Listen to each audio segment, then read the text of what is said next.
Islamic media TV কোরআন হাদিসের কথা বলে। আমরা একটু জানার চেষ্টা করি যে সমকামিতা কি। আমরা নিশ্চয়ই এই শব্দটির সাথে কম বেশি সবাই ইতিমধ্যে পরিচিত হয়েছে। সমকামিতা, যেটাকে ইংরেজিতে বলে হোমোসেক্সুয়ালিটি, আরবিতে বলা হয় আল-লিওয়াতা। সমকামিতা হচ্ছে সমলিঙ্গের প্রতি যৌন আকর্ষণ, অর্থাৎ পুরুষ সাধারণত সে নারীর প্রতি আকৃষ্ট হবে, একজন নারী তিনি পুরুষের প্রতি আকৃষ্ট হবেন, এটাই পৃথিবীর সাধারণ নিয়ম এবং প্রাকৃতিক নিয়ম আমরা জানি। কিন্তু সমকাম বা এই সমকামিতা বা হোমোসেক্সুয়ালিটি হচ্ছে একজন পুরুষ নারীর প্রতি যৌন আকর্ষণ বোধ না করে সে আরেকজন পুরুষের প্রতি এই অ্যাট্রাকশনটা সে ফিল করবে। এবং একজন নারী স্বভাবতই পুরুষের প্রতি আকৃষ্ট হওয়ার কথা, কিন্তু সেটা সে না হয়ে একজন নারী হয়েও নারীর প্রতি তিনি আকৃষ্ট হবেন। এই ব্যাপারটাকে বেসিকলি বলা হয় সমকামিতা। এবং এই সমকামিতা সর্বপ্রথম লূত আলাইহিস সালাম উনার সময়কালে এই ঘৃণ্য পাপ কাজটি শুরু হয়েছিল। আমরা লূত আলাইহিস সালামের কথা কম বেশি সকলে শুনেছি। আল্লাহ তাআলা মানবজাতির হেদায়েতের জন্য যত আম্বিয়া আলাইহিমুস সালাম পৃথিবীতে পাঠিয়েছিলেন তোর মধ্য থেকে লূত আলাইহিস সালাম অন্যতম। এবং উনি ইব্রাহিম আলাইহিস সালামের সমসাময়িক একজন নবী। শুধু এটাই না, তিনি ইব্রাহিম আলাইহিস সালামের আত্মীয়ও ছিলেন। সম্পর্কের দিক থেকে সাইয়েদনা লূত আলাইহিস সালাম ছিলেন ইব্রাহিম আলাইহিস সালামের ভাইপো বা ভাইয়ের ছেলে। তো লূত আলাইহিস সালামকে আল্লাহ তাআলা সাদুম গোষ্ঠীর নিকট পাঠিয়েছিলেন। সাদুম কমিউনিটি, যেটা বর্তমান সময়ে জর্ডানে অবস্থিত। এই সাদুম গোত্রে ওই জনগোষ্ঠীর হেদায়েতের জন্য আল্লাহ তাআলা সাইয়েদনা লূত আলাইহিস সালামকে তিনি প্রেরণ করেছিলেন। এবং এই সাদুম গোত্রেই সর্বপ্রথম এই সমকামিতা বা সেম জেন্ডারের প্রতি সেক্সুয়াল অ্যাট্রাকশন যে আমরা শুনছি, সমকামিতা বা হোমোসেক্সুয়ালিটি, সর্বপ্রথম এই জনগোষ্ঠীর মধ্যে এই বাজে স্বভাবটি সর্বপ্রথম পৃথিবীতে দেখা গিয়েছিল। কিভাবে এটার উৎপত্তি হয়েছিল আমরা শুরুতে এটা শুনি। তাফসিরে কুরতুবী সহ অন্যান্য আরও অনেক তাফসিরে এসেছে যে এই আইডিয়াটা মূলত মানুষের মাথা থেকে আসেনি, এটা এসেছে শয়তানের মাথা থেকে। অর্থাৎ এই বাজে ঘৃণ্য স্বভাবের আইডিয়াটা এটা স্বয়ং ইবলিস হিমসেলফ এই আইডিয়াটা জেনারেট করেছিল। তাফসিরে এসছে যে যুবকের আকৃতিতে ইবলিস শয়তান সে মানুষের আকৃতিতে এবং সুশ্রী যুবক বা বালকের আকৃতিতে সে সাদুম কমিউনিটির কাছে এসেছিল। এবং তৎকালীন সময়ে জর্ডানের এই সাদুম কমিউনিটি ফলে ফসলে সবুজ শ্যামলিমায় ভরপুর ছিল। কৃষিজ পণ্যের জন্য এই এলাকাটা খুব বিখ্যাত ছিল। ফলে পৃথিবীর বিভিন্ন জায়গা থেকে লোকজন খাদ্য দ্রব্য শস্য এগুলো সংগ্রহ করার জন্য সাদুম গোষ্ঠীতে আসতো। তো শয়তান ইবলিস সে মানুষের ছদ্মবেশে, একজন সুশ্রী যুবকের ছদ্মবেশে, বালকের সুন্দর ধবধবে ফর্সা একটা বালকের আকৃতি নিয়ে এই গোত্রের পুরুষদের কাছে আগমন করে। এবং এসে তাদের সাথে যখন কথা বলে তখন সবাই তাকে খুব মায়া করতে লাগলো, আদর করতে লাগলো যে এত সুন্দর ধবধবে ফর্সা একটি শিশু বা যুবক। তখন শয়তান, মানুষরূপী শয়তান তাদেরকে বলল যে তোমরা যদি আমার সাথে এমন এমন অপকর্ম করো, এমন এমন কাজ করো তোমাদের যৌন চাহিদা বা জৈবিক চাহিদা নিবৃত্ত করার জন্য, আমার সাথে এটা তোমরা করতে পারো, আমি কারো কাছে বলবো না। তো তখন সাদুম কমিউনিটির ওই অধিবাসীর লোকজন এটা শুনে তারা শকড হলো, অবাক হলো যে এটাও হতে পারে, একজন পুরুষও কি সেক্সুয়ালি একজন পুরুষের প্রতি অ্যাট্রাক্টেড হতে পারে। তারা অবাক হলো। কিন্তু শয়তানের প্ররোচনায় এবং ওই যুবকের, ওই ছোট্ট বালকের, কোনো বর্ণনা এসেছে যুবক, কোনো বর্ণনা এসেছে বালক, তার সুশ্রী চেহারা দেখে এবং শয়তানের টেম্পটেশন প্রভোকেশনে তারা রাজি হয়ে গেল। এবং রাজি হয়ে এই ছোট্ট ধবধবে শিশুটির সাথে তারা এই যৌন অপকর্ম করতে শুরু করে দিল। তো প্রায়ই শয়তান সুশ্রী বালকের আকৃতি নিয়ে তাদের কাছে আসতো এবং তারাও শয়তানের সাথে, এই যুবকটির সাথে বা এই বালকটির সাথে এই অপকর্ম করতে আরম্ভ করলো। করতে করতে তারা এক ধরনের আনন্দ বা মজা পেতে লাগলো। তো শয়তান দেখলো যে যখন তারা অভ্যস্ত হয়ে গিয়েছে, এই বদ স্বভাবটি যখন তারা নিজেদের মধ্যে হ্যাবিচুয়েটেড করে নিয়েছে, শয়তান এটা বুঝতে পারলো যে আমি যদি এখন আর নাও আসি এদের কাছে, এই পাপ কাজ থেকে তারা আর থামবে না, তারা এটা নিজেদের মধ্যে কন্টিনিউ করবে। তখন শয়তান হুট করে একদিন আসা বন্ধ করে দিল। আসা বন্ধ করে দেওয়ার পরে তারা তখন এতটাই এই বাজে কাজের প্রতি আসক্ত এবং অভ্যস্ত হয়ে গিয়েছে, তারা নিজেরাই নিজেদের সাথে এই কাজগুলো করতে শুরু করলো, অর্থাৎ এক পুরুষের সাথে আরেক পুরুষের যৌনকর্ম। বলে আইয়াযু বিল্লাহ, নাউযু বিল্লাহি মিন যালিক।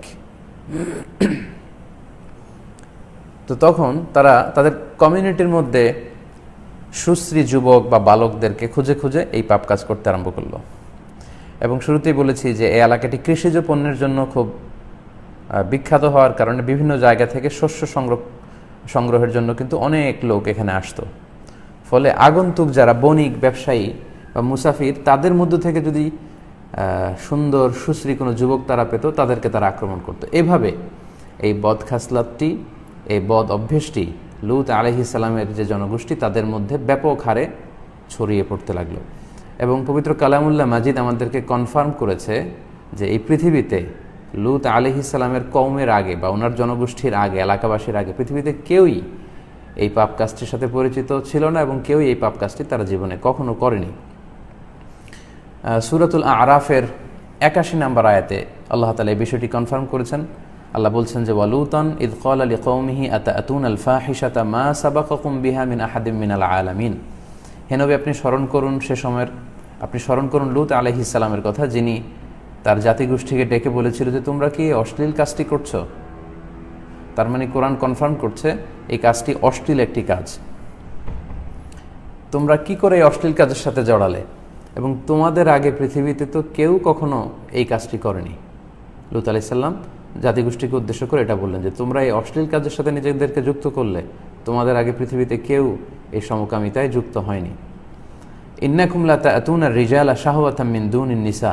তোমরা জৈবিক চাহিদা বা যৌন চাহিদা পূরণের জন্য পুরুষরা নারীর কাছে যাবে, কিন্তু সেটা না যে তোমরা পুরুষে এই পাপ কার্য করে তোমাদের জৈবিক চাহিদা নিবারণ করছো। বাল আনতুম কওমুম মুসরিফুন, তোমরা তো আসলেই একটা অবাধ্য জাতি বা সীমা লঙ্ঘনকারী জাতি। অন্য আয়াতে আল্লাহ বলেছেন বাল আনতুম কওমুন তাজহালুন, আর এক জায়গায় বলেছেন কওমুন আদুন, মানে সীমা লঙ্ঘনকারী। ইউ ক্রস দ্য লিমিট, যে লিমিট আছে এই লিমিটতে তোমরা ক্রস করে গিয়েছো অপরাধের দিক থেকে। তো সূরাতুল আরাফের এই আয়াত থেকে কিন্তু আমরা স্পষ্ট বুঝতে পারি পৃথিবীতে লূত আলাইহিস সালামের কওমের আগে কেউ এই পাপ কাজ করেনি, এবং কোরআন কনফার্ম করছে যে এটা একটা অশ্লীল কাজ, এবং তারা যেটা করতো সেটা হচ্ছে পুরুষে যৌন ক্রিয়া, এই কাজটা তারা করত। তো এই কাজ যখন পুরো এলাকার মধ্যে ছড়িয়ে পড়লো, সাইয়েদনা লূত আলাইহিস সালাম আল্লাহর আদেশে ওনাদেরকে দাওয়াত দিলেন, জাহান্নামের ভয় দেখালেন, আযাবের ভয় দেখালেন, কিন্তু কোনো কিছুতেই এই দাওয়াতে কাজ হলো না। উনি ব্যর্থ হলেন ওনাদেরকে বুঝাতে। ফলে এই পাপ কাজ এলাকার মধ্যে ছড়াতেই লাগলো, এবং তারা একটা গ্যাংস্টারের মতো করে ফেলেছিল। তারা বিভিন্ন জায়গায় সুশ্রী সুন্দর যুবক বা বালক সেখানে আছে শুনলে তারা সেখানে যে হামলা করত এবং অনেকটা অত্যাচার করে ওই যুবকের সাথে বা বালকদের সাথে তারা এই সমকামিতা চর্চা করত। তো সাইয়েদনা লূত আলাইহিস সালাম তিনি আযাবের ভয় দেখালেন, শাস্তির ভয় দেখালেন, কিন্তু কোনোটাতেই কোনো কাজ হলো না। ঠিক তখন আল্লাহ তাআলা এই সাদুম কমিউনিটিকে ধ্বংস করে দেওয়ার সিদ্ধান্ত নিলেন, যে তারা কোনোভাবেই যখন এই পাপ কাজ থেকে নিবৃত্ত হচ্ছে না, আল্লাহ তাআলা চাইলেন যে তাদেরকে একেবারে সমূলে ধ্বংস করে দিবেন। এবং ফেরেশতা পাঠালেন লূত আলাইহিস সালামের কাছে যে তোমরা যাও, যে সাইয়েদনা লূত আলাইহিস সালামকে বলো যে আমি এই জাতিটাকে, যারা এই পাপ কাজের সাথে, ঘৃণ্য কাজের সাথে নিজেদেরকে যুক্ত করেছে, তাদেরকে আমি ধ্বংস করে দেওয়ার সিদ্ধান্ত নিয়েছি। তো ফেরেশতারা তারা আবার সুশ্রী সুন্দর যুবকের আকৃতি নিয়ে সাইয়েদনা লূত আলাইহিস সালামের কাছে পরিচয় গোপন করে মেহমান হয়ে ওনার বাসায় আসলেন। ফেরেশতারা যখন সুন্দর সুশ্রী যুবকের আকৃতিতে লূত আলাইহিস সালামের মেহমান হয়ে বাড়িতে আসলেন, এলাকার ওই গ্যাংস্টারদের কাছে খবর পৌঁছে গেল যে লূত আলাইহিস সালামের বাড়িতে কিছু সুন্দর যুবক মেহমান হয়ে এসেছে, চলো তাদের সাথে আমরা এই পাপ কাজ করি। তারা এসে লূত আলাইহিস সালামের বাড়িতে হানা দিল। তো সাইয়েদনা লূত আলাইহিস সালাম অনেক করে বোঝানোর চেষ্টা করলেন, এবং এই কথাগুলো কিন্তু আল্লাহ তাআলা খুব সুন্দর করে কোরআনে কোট করেছেন। সূরা হুদের ৭৮ নম্বর আয়াতে আল্লাহ এই বিষয়টি উল্লেখ করেছেন। সেখানে লূত আলাইহিস সালাম তার জাতির এই লোকদের সাথে কথাবার্তা বলছেন বা কনভারসেশন করছেন। আল্লাহ বলছেন যে ক্বালা ইয়া কওমি হাউলাই বানাতি হুন্না আতহারু লাকুম। লূত আলাইহিস সালাম তাদেরকে বললেন যে দেখো, আমার ঘরে আমার মেয়েরা আছে এবং এই মেয়েরা তোমাদের জন্য বেশি পবিত্র, তোমরা চাইলে আমার মেয়েদেরকে বিয়ে করো, বিয়ে করে তোমাদের জৈবিক চাহিদা পূরণ করো, কিন্তু ওয়ালা ফাত্তাকুল্লাহ, আল্লাহকে তোমরা ভয় করো, ওয়ালা তুখজুনি ফি দয়ফি, এই মেহমানদেরকে তোমরা অপমান করো না, কারণ এই যুবকগুলো আমার বাড়িতে মেহমান হয়ে এসেছে, আর মেহমানের সম্মান রক্ষা করা এটা আমার উপর কর্তব্য বা দায়িত্ব, আমার মেহমানকে তোমরা অপমান করো না। আলাইসা মিনকুম রাজুলুর রশিদ, তোমাদের মধ্যে কি একজনও ভালো লোক নেই? অনেকটা নিরুপায় হয়ে তিনি এই কমেন্টস করেছেন যে আলাইসা মিনকুম রাজুলুর রশিদ, তোমাদের মধ্যে বুঝবান একজন ভালো লোকও কি নেই যারা আমার এই কথাটি শুনবে, আমার ডাকে সাড়া দিবে। তো লূত আলাইহিস সালাম যখন অত্যন্ত পেরেশান হয়ে উঠলেন, তিনি যখন অত্যন্ত উদ্বিগ্ন হয়ে উঠলেন, তখন ফেরেশতারা এক পাশে লূত আলাইহিস সালামকে ডেকে নিয়ে বললেন যে হে আল্লাহর নবী লূত, আপনি চিন্তা করবেন না, আমরা মানুষ নই, আমরা ফেরেশতা, আমরা ফেরেশতা, আপনার এলাকার এই লোকেরা আমাদের কোনো ক্ষতি করতে পারবে না, বরং এই এলাকার উপর আল্লাহ তাআলা আযাব পাঠানোর সিদ্ধান্ত নিয়েছেন, এই খবর আপনাকে জানানোর জন্য এসেছি। তারা রাতে এসেছিলেন, আর ফেরেশতারা জানালেন যে আযাব পাঠানোর সময় হচ্ছে আগামীকাল সকালে। সো আর দেরি না করে আল্লাহ তাআলার কঠোর নির্দেশনা হচ্ছে আপনি সহ এই সাদুম কমিউনিটিতে যত বিশ্বাসী লোকজন আছে তাদেরকে নিয়ে আপনি এলাকা ত্যাগ করুন, খুব দ্রুত এই কাজটি আপনি করুন। এই কথা যখন তিনি শুনলেন তিনি আশ্বস্ত হলেন এবং লূত আলাইহিস সালাম ওনার এলাকার বিশ্বাসী যারা আছে, বিশ্বাসী নরনারীদেরকে নিয়ে তিনি খুব দ্রুত রাতের বেলায় এলাকা ত্যাগ করলেন এবং আল্লাহ তাআলার ঘোষণা অনুযায়ী সকালবেলা আল্লাহ তাআলা এই এলাকাবাসীর উপর যারা এই সমকামিতার মতো ঘৃণ্য পাপ কাজটির সাথে জড়িত ছিল তাদেরকে আল্লাহ তাআলা সমূলে ধ্বংস করে দিয়েছেন।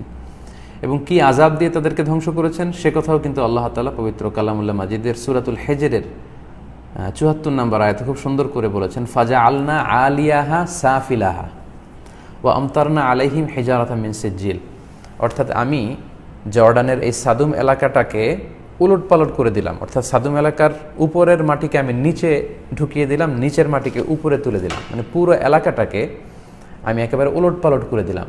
আলিয়া ফাজআলনা আলিয়াহা সাফিলাহা, এটা ছিল তাদের শাস্তি। পুরো এলাকাটাকে আল্লাহ তাআলা তছনছ করে দিলেন। ওয়া আমতারনা আলাইহিম হিজারাতাম মিন সিজ্জিল, পুরো এলাকার মাটিকে উলটপালট করে আমি এর উপরে পাথরের বৃষ্টি নাজিল করলাম। আরেক আয়াতে এসেছে ওয়া আমতারনা আলাইহিম হিজারাতাম মিন সিজ্জিল মামদুদ, এমন পাথর আমি নাজিল করলাম যে পাথরের মধ্যে প্রতিটা সমকামীর নাম লেখা ছিল এবং সেই পাথর এসে তাদের দেহকে ছিন্ন বিচ্ছিন্ন করে দিয়েছে। তো এইভাবে আল্লাহ তাআলা এই পুরো সাদুম কমিউনিটিকে এই বিশ্ব থেকে নিশ্চিহ্ন করে দিয়েছেন, তাদের পুরো জনগোষ্ঠীটাকে আল্লাহ তাআলা তাদের এই বদ অভ্যাসের কারণে, এই পাপ কাজের কারণে তছনছ করে দিয়েছেন। এই হচ্ছে সমকামীদের হিস্ট্রি, কিভাবে তাদের কার্যক্রম শুরু হয়েছে, কিভাবে তারা ধ্বংস হয়েছে, এবং গোটা বিশ্ববাসীদের জন্য নিদর্শন স্বরূপ আল্লাহ তাআলা আজও এই জায়গাটিকে রেখে দিয়েছেন।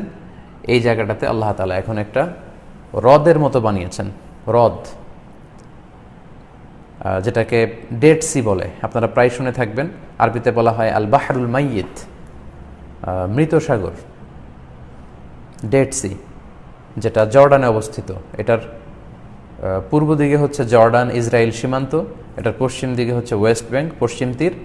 বিশাল এই এরিয়ার মধ্যে এটা এই লোহিত কি বলে মৃত সাগর, ডেড সি আল বাহরুল মাইয়িত, এই মৃত সাগর গোটা বিশ্ববাসীদের জন্য সাক্ষী হয়ে এই অভিশপ্ত জাতিদের কি ঘটেছিল সেটার সাক্ষী বা নিশানা স্বরূপ আজও কিন্তু এই মৃত সাগর পৃথিবীতে রয়ে গিয়েছে এবং জর্ডানে সেটা অবস্থিত। অনেক দর্শনার্থীরা সেখানে যান এবং সেটা ঘুরে দেখেন। এটার নাম মৃত সাগর বা আল বাহরুল মাইয়িত দেওয়ার কারণ হচ্ছে এই সাগরে কোনো মাছ বেঁচে থাকে না, ইভেন কোনো প্রাণীও বেঁচে থাকে না, কোনো মাছ, কোনো সাপ, কোনো ব্যাঙ, এমনকি কোনো গাছ লতা পাতা শ্যাওলা পর্যন্ত জন্মায় না।